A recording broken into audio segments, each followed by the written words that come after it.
사무엘하 20장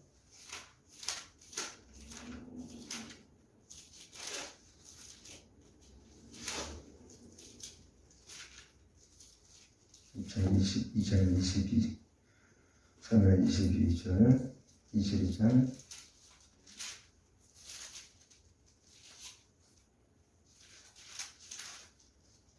10절까지는 10절까지 시작. 여호와께서 다윗을 모든 대적의 손과 사울의 손에서 구원하신 그날에 다윗이 이 노래의 말씀으로 여호와께 아뢰어 가로되. 사무엘하 22장입니다. 2절 가로되 여호와는 나의 반석이시여 나의 요새시여 나를 건지시는 자여 나의 하나님이시여 피할 바이시여 나의 방패이시여 나의 구원의 뿌리시여 나의 높은 방대이시여 나의 피난처시여 나의 구원자시여 나를 흉악에서 구원하셨도다. 내가 찬송받으실 여호와께 아뢰니 내 원수들에게 구원을 얻으리로다. 사망의 물결이 나를 애우고 불의의 창수가 나를 두렵게 하였으며 음배의 줄이 나를 두르고 사망의 올무가 내게 이르렀도다. 내가 환난 중에서 여호와께 아뢰며 나의 하나님께 아뢰었더니 저가 그 전에서 내 소리를 들으시며 나의 부르짖음이 그 귀에 들렸도다. 이 땅이 진동하고 떨며 하늘 기초가 요동하고 흔들렸으니 그의 진노를 인함이로다.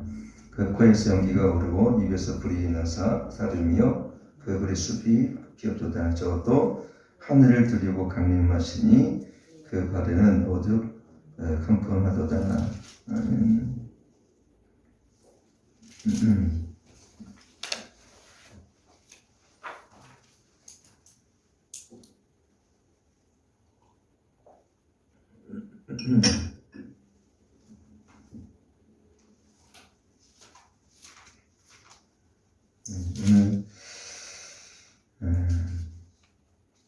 오늘 말씀은 사실은 시편 18편 말씀에 대한 설명과 같습니다. 시편 18편에도 보면은 힘이 되신 여호와 내가 주를 사랑하나이다. 나 여호와는 나의 반석이시요 나의 요새시요 나를 건지시는 자시요 나의 하나님이시요 나의 피할 바이요 나의 방패이시요 나의 구원의 뿌리시요 나의 산성이로다. 이렇게 쭉 시편 18편에 보면 이렇게 같은 구절이 이제 거기 보면은 기록되어 있는 것을 이렇게 보게 되어집니다. 그러니까 자기를 구원하신 그 하나님의 사랑에 대해서 여기 이렇게 기록이 되어 있는 것을 이렇게 보게 되어집니다.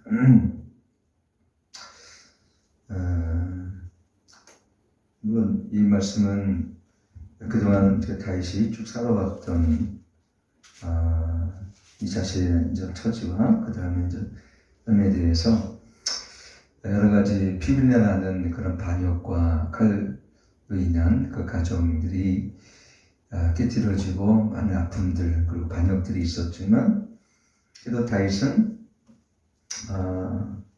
자신을 지금까지 이제 지켜주셨던 하나님의 구원에 대해서 오늘 2절 보니까 여호와는 나의 반석이시고 나의 요새시요 나를 건지시는 자시요 내 하나님이시요 나의 피할 바이시요 나의 방패이시요 나의 구원의 뿌리시요 나의 높은 방대시요 나의 피난처시요 나의 구원자시여 나를 흉악에서 구원하셨도다. 이렇게 하나님을 이렇게 높이는 장면이 나옵니다.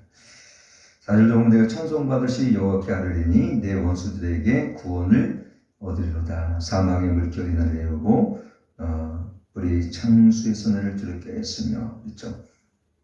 이런 사망의 물결이 자기를 이런 6절 보면 그런 사망의 올무가 내게 이르렀지만 7절 보니까 내가 환난 중에 여호와께 아뢰며 내 하나님께 아뢰었더니 저가 그 전에 내 소리를 들으시며 나의 부르짖음이 그 귀에 들렸도다. 이렇게 다시 고백하고 있어요.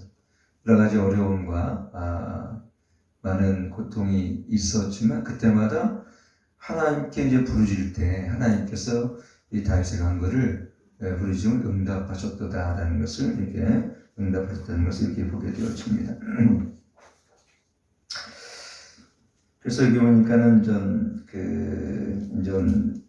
나의 피할 바위 그랬죠. 그다음에 계속 나를 부르짖으면서 구원하신 하나님에 대해서 구체적으로 쭉 기록이 되어 있습니다.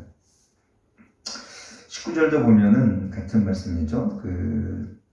18절 19절 보면 나를 강한 원수와 미워하는 자에게서 건지셨으며 저희는 나보다 힘센 영고로다.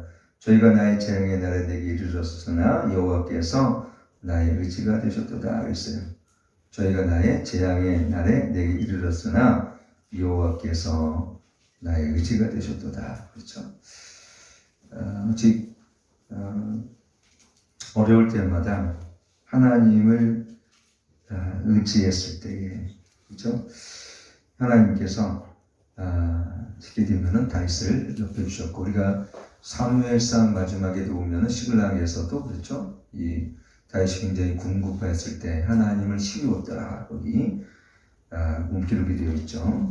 그다음에 또 30절 보니까 29절 3절 보니까 여호와여 주는 나의 등불이시니 여호와께서 나의 흑암을 밝히시도다. 내가 주를 의뢰하고 적군에 달리며 내 하나님을 의지하고 성벽을 뛰어넘나이다 그랬어요. 그러니까는 주님이 나의 등불이시니 여호와께 나의 흑암을 밝히시도다 그랬죠.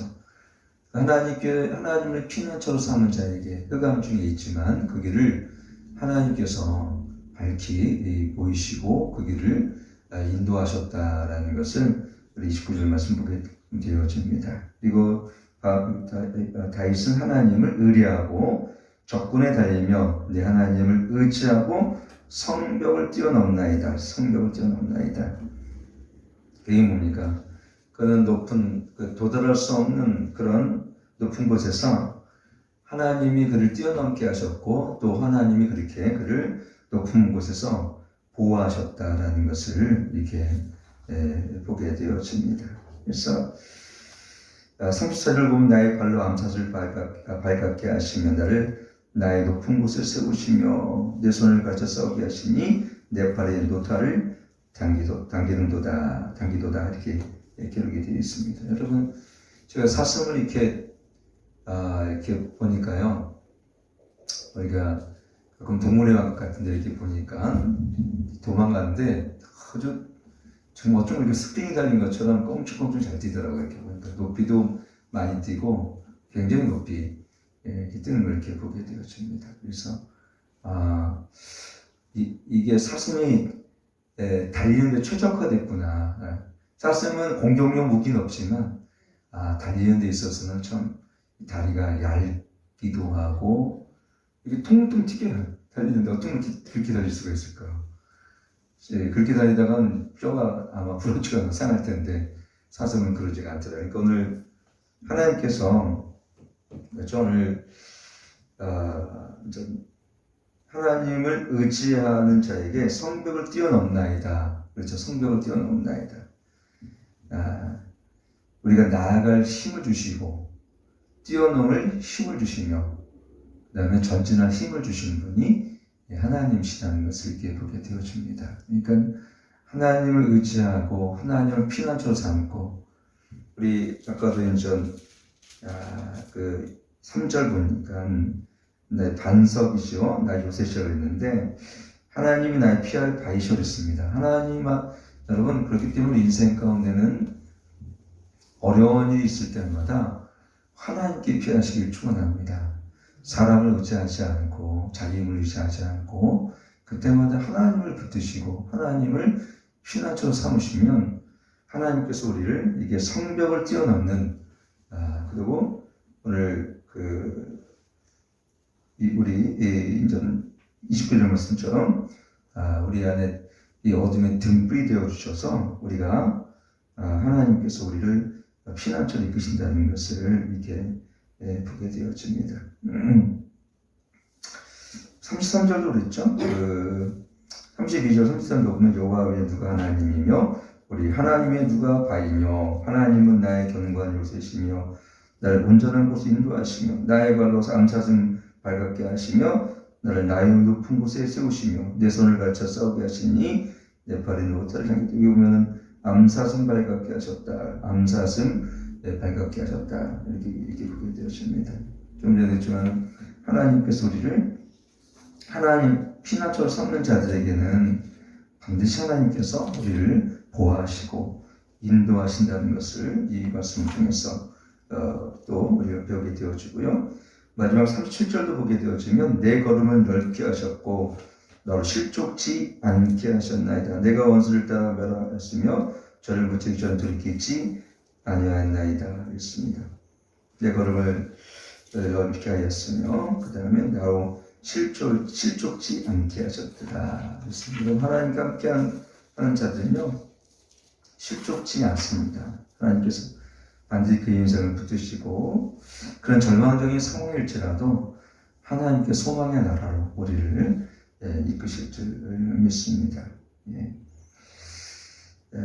오늘도 이 말씀 붙들면서 사실 다윗은 여러 가지 이제 내일도 23절 말씀을 이제 다윗의 이제 마지막 유언의 말처럼 23절 말씀 23장에서 기록이 되어 있지만 다윗은 수많은 참 많은 세월 속에서 도망자로서 삶을 살기도 하고 심지어는 그 아들이 압살롬 반역과 또는 그 또 이외 세바의 반역과 수없이 많은 반역과 칼부림이 나지만 어떻게 보면 한 사람의 인생으로서는 인간적인 입장에서는 불행하다 할 수 있지만 다윗은 그걸 불행하다는 눈으로 본 것이 아니라 어떻게 됩니까?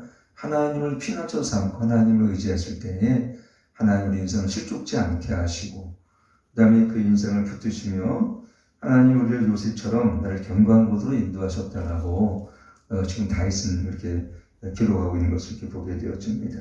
그러면서 그의 50절 51절은 이렇게 마쳐요. 이름을 여호와여 내가 열방 중에서 주께 감사하며 주의 이름을 찬양하리이다. 여호와께 그 왕의 큰 권을 주시며 기름 부은 자에게 인자를 베푸시며 영원토록 다윗과 그 후손에게로다 하였더라. 그러니까 다윗이 결국은 그의 말은 뭡니까? 우리 보면은 여호와께서 열방 중에 감사하며 주의 이름을 찬양하리이다. 그러니까 그는 늘 그런 자기 삶에 있어서의 어렵고 힘든 고비 가운데 있었지만 그 고통 중에도 하나님을 찬양하고 감사하는 것을 결코 잊지 않았다는 것을 이렇게 보게 되어집니다. 이것이 바로 하나님께 대한 예배자로서의 마음이다라는 것을 이렇게 보게 되어집니다. 그래서 오늘 이 다윗은 이 인전 시편 21편 말씀을 통해서 구원을 베푸신 하나님을 정말 진심으로 찬양하는 것을 이렇게 보게 되었죠. 우리 인생 가운데 크고 작은 일들이 많이 있지만 여러분 사실은 이 모든 인생 가운데 그러한 크고 작은 일들을 통해서 우리를 새롭게 하셨을 뿐만 아니라 하나님을 예배한 자로 우리를 세우시고 하나님을 구원받은 자로 택하심을 받게 된 것은 그것은 위대한 하나님의 구원의 역사다라는 것을 우리 여기서 알 수가 있고요. 그렇기 때문에 어떠한 일이 있어도 하나님에 대한 절대적인 감사와 찬양을 잊지 않는 것이 그것이 하나님에 대한 예배자로서의 마음이라는 것을 본문을 통해서 보게 되어집니다. 오늘 우리가 매 순간마다 하나님께 감사하고 그 시편 104편 말씀처럼 여호와께 송축할지어다 그 은택을 잊지 말지어다 했거든요. 그 은혜를 잊지 않는 그 삶이 되기를 축원합니다. 기도하겠습니다. 하나님 아버지, 오늘 다윗의 늘 놀라운 감사와 기쁨으로 하나님을 찬양했던 것처럼 아버지 하나님 앞에서 우리가 다윗처럼 우리가 주님을 송축하며 찬양하며 늘 찬미의 제사를 잊지 않는 자가 되게 도와주시옵소서. 하나님 혼돈된 세상 속에서 우리가 가야 할 길을 하나님 사람을 의지하지 아니하고 하나님을 피난처로 삼아 하나님이 우리의 선한 목자이심을 늘 고백하며 살아갈 수 있도록 우리를 이끌어 주시옵소서. 이제는 우리 주 예수 그리스도의 은혜와 하나님의 극진하신 사랑과 성령 하나님의 내주 충만 교통하심이 오늘도 구원의 기쁨과 또 우리 구원의 감사에서 오늘도 하나님을 찬미하고 송축하며 찬양하기 원하는 주의 백성들 머리에 이제부터 영원토록 함께 하실지어다. 아멘.